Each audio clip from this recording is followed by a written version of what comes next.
And I would like to believe that if it doesn't pass, we will have to go back, as everyone has talked about, again, re-examine those priorities. Certainly, safety and security of our students is a number one priority. We're going to look, unfortunately, we must maintain our facilities. And as I think I mentioned earlier, one of our responsibilities as board members is to be the stewards of the district buildings for our Platteville community.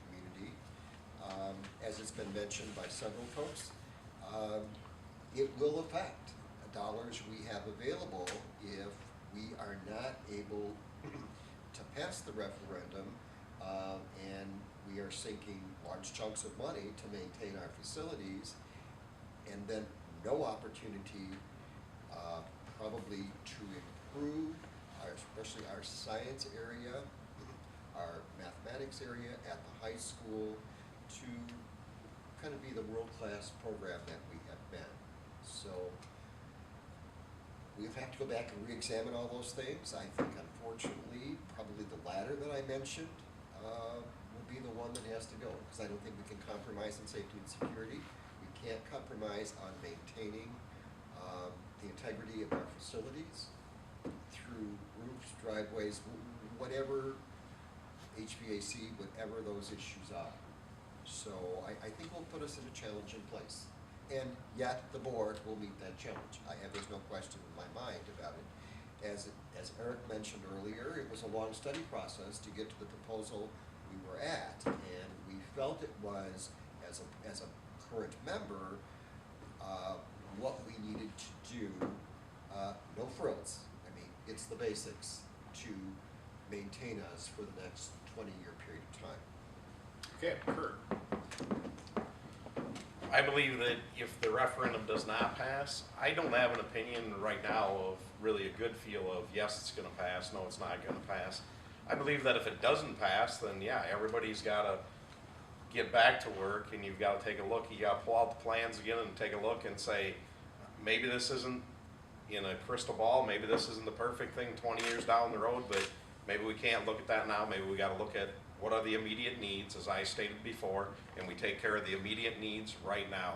Is safety and security a huge thing? Yeah, it's a huge issue. It's an issue in any community, no matter what size they are, obviously.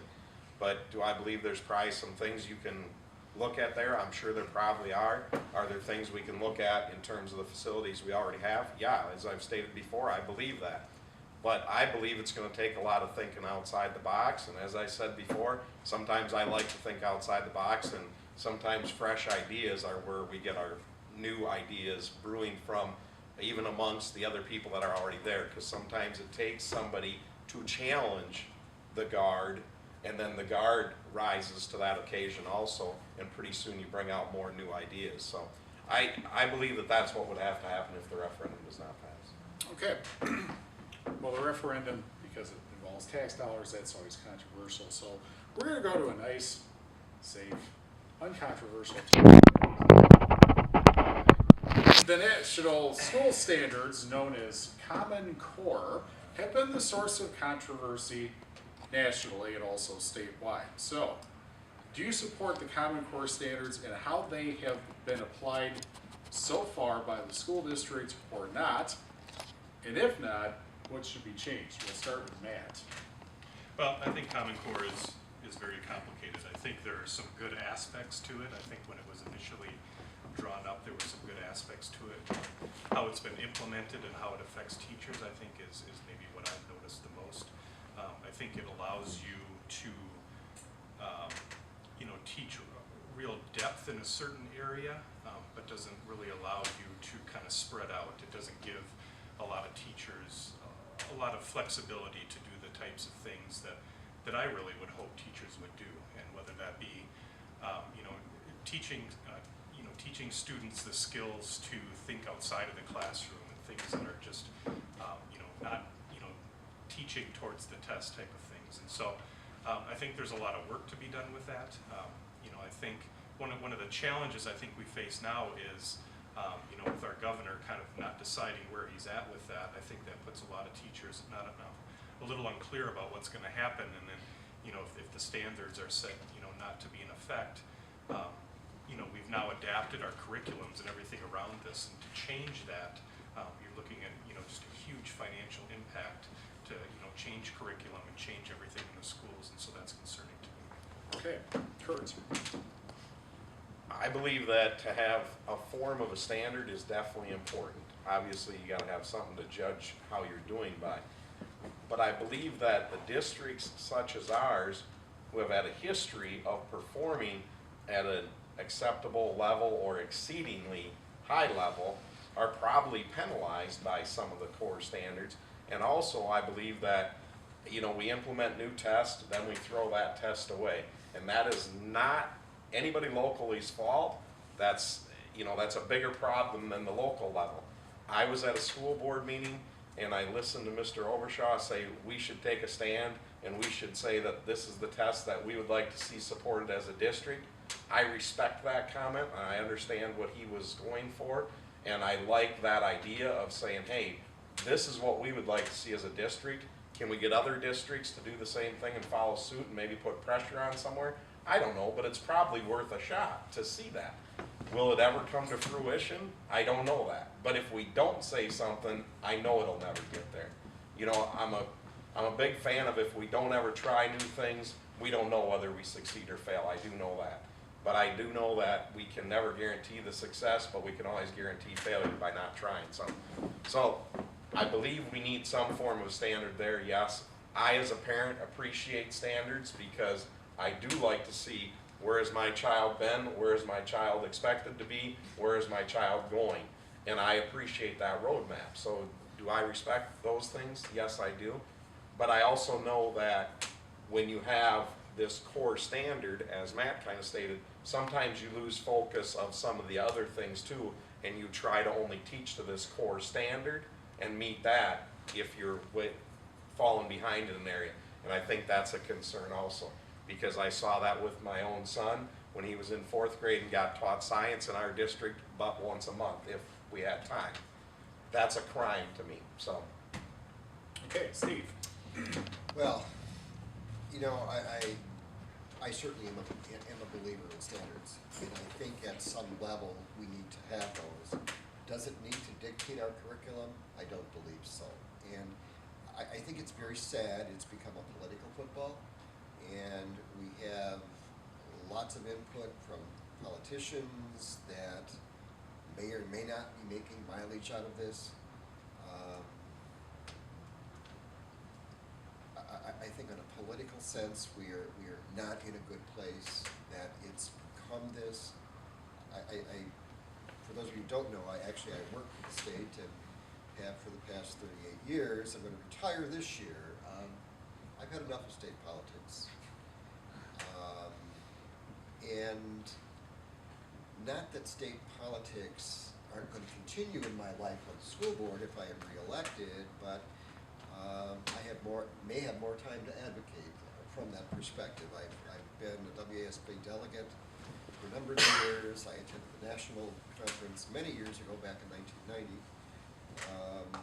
I think that's an area we do need to consider and stay as active as we can, even if it's on deaf ears. That we at least present our position. I think if our position is well thought out, there's a chance somebody's going to hear it, and I think we owe it to our kids and the future of public education here in Platteville. Okay, Colleen. I think the Common Core came from the idea that we want an accountability measure, which accountability is a good thing. Standardization of things is good, so that we know all students have the same opportunity to learn. The over-assessment of these things has led to us to have such a more narrow scope in what we focus our learning on. And we miss that, some of the interdisciplinary connections. We miss some of the experiential learning that would drive some of our fringe students to really excel. So sometimes the Common Core, the way it's being implemented, and much of that is, again, political and by powers higher than what we can control, have really taken the value out of a Common Core set of standards for education. Do I believe in Common Core and standardization and accountability? Yes. The over-testing of it, I really have strong concerns about what it does to the rest of the get lost. Okay, Eric. The common thread I'm hearing is what I support as well, that standardization of evaluations, so we know whether we're making progress, whether a teacher is effective or not, are important and was a good step. But I think the emphasis on the evaluation as a report card based on student performance is untenable. Kids learn at different rates. I have good friends of mine who struggled through high school, took a year off, went on to college, and were 3.75 GPA graduates in 4 years. And they applied themselves, not that they weren't able to do it in high school, but for whatever reason, it didn't work. They weren't mature enough and ready to do that kind of work, but we can't write them off. And Common Core in the evaluation process that's being done now, and applying it to the effectiveness of a teacher, just goes against the grain of everything that I think we believe in is fairness. It's not fair to the teacher to say that student A learned everything you taught them, student B didn't, so we're going to punish you as a teacher because you're not effective for every student in the classroom. That's unworkable, it's unmanageable, and it's unfair. We will never get to the point where every student learns the same thing at the same rate, unless we make it so inconsequential in terms of the material being taught that you might as well not bother teaching it because you're wasting your time. So I think there is real danger in a Common Core mentality that takes it too far. And what I've heard up here tonight is very encouraging, because when I retired from the military, I could have stayed in the bureaucracy of Washington, D.C., and chose to return to somewhere where I thought there was still some common sense in the world. And I'm very happy to hear that from everybody up here tonight. So I think the Common Core has a place, but we really need to take it out of the realm of politics, as Steve says, put it back in the hands of true educators to figure out what the right place is for it. Okay. I guess this would be considered part of maybe the result of the intention of the Common Core standards, or standards more generally. The question is, does the school district adequately prepare students for their lives after high school graduation, which is college work, military, or whatever? And if that is not the case, in your opinion, what needs to be improved? And we'll start with Kurt. I believe, in my experience with kids that have worked for me, I have some Platteville High School graduates that have worked for me. I have some UW-Platteville graduates that worked for me that went to Platteville High School, and I believe that they were very adequately prepared.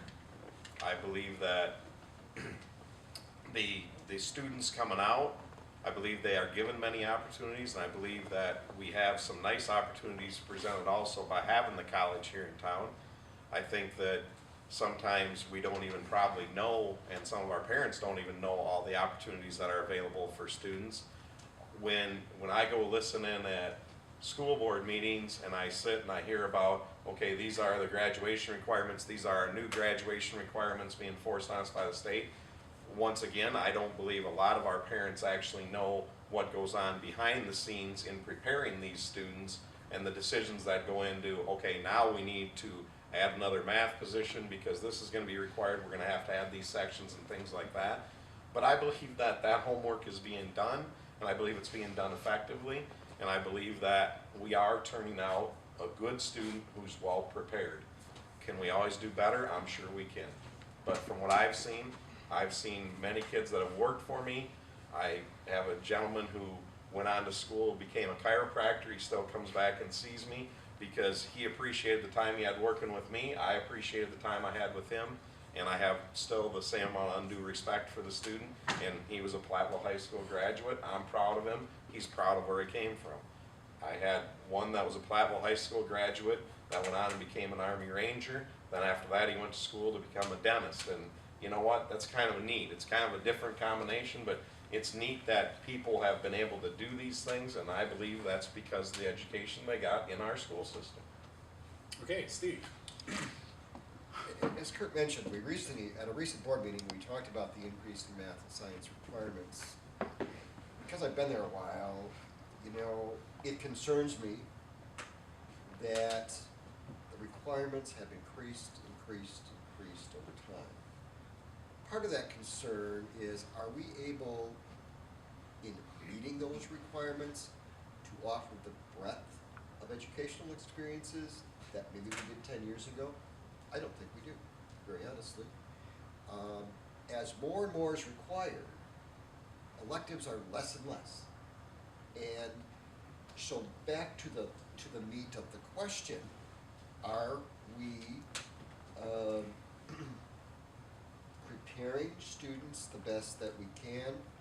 I think every time we look at a different curriculum option, at the same time trying to balance that with new requirements, I'm not sure we're doing as good a job as we were 10 years ago, just because our opportunities have been somewhat restricted.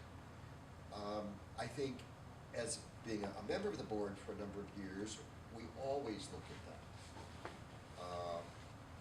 And that's readiness of our students for whatever career option they're choosing to immediately follow after high school.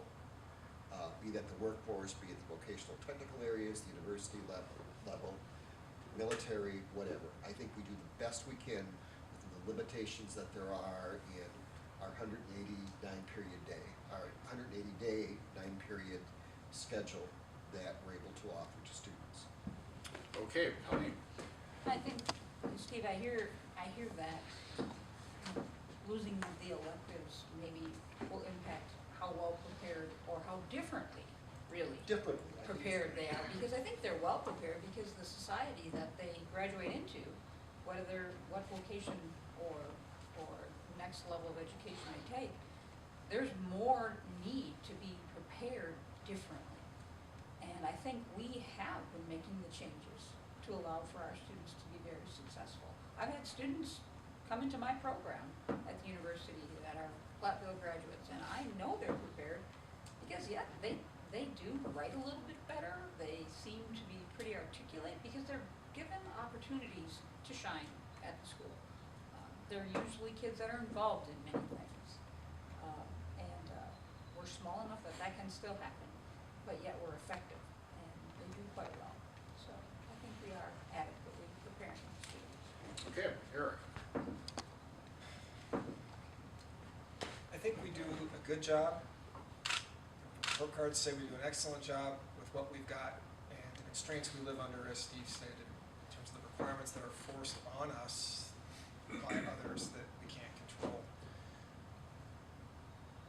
But I'm not sure that just the requirements to do the additional math, the science piece that's coming in now, the vocational ed piece, the computers, all those things that our new society, our modern society has changed since we all went to school somewhere in the past. And I think maybe we're smarter and our kids are exposed to a lot more information than we certainly were, at least I certainly was. But I'm concerned that because of that, as Steve said, we're focusing only on those requirements at the exclusion of other things. I'm a humanities guy. I'm a soft science guy. History and social studies and social sciences is what I did and what I do and what I am. Math is great, but I haven't used my calc or my trig probably since I left college. Was it important to know it then? Yeah. But I think it was more important to spend hours and hours in Tom Lundine's lecture hall learning about civilizations and how they rose and fell and why they rose and fell than that math ever served me, because I used that every day in my military career when I became especially a colonel doing strategic intelligence. It didn't matter if I could do quantum physics or trig or algebra.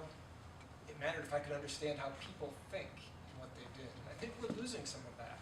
I think we do the best we can, but it would be nice to be able to do more of the other stuff too. And the constraints we have don't allow us to do that. So yes, the district does prepare the students very well for the modern world we're living in, but I think we could do better if had fewer constraints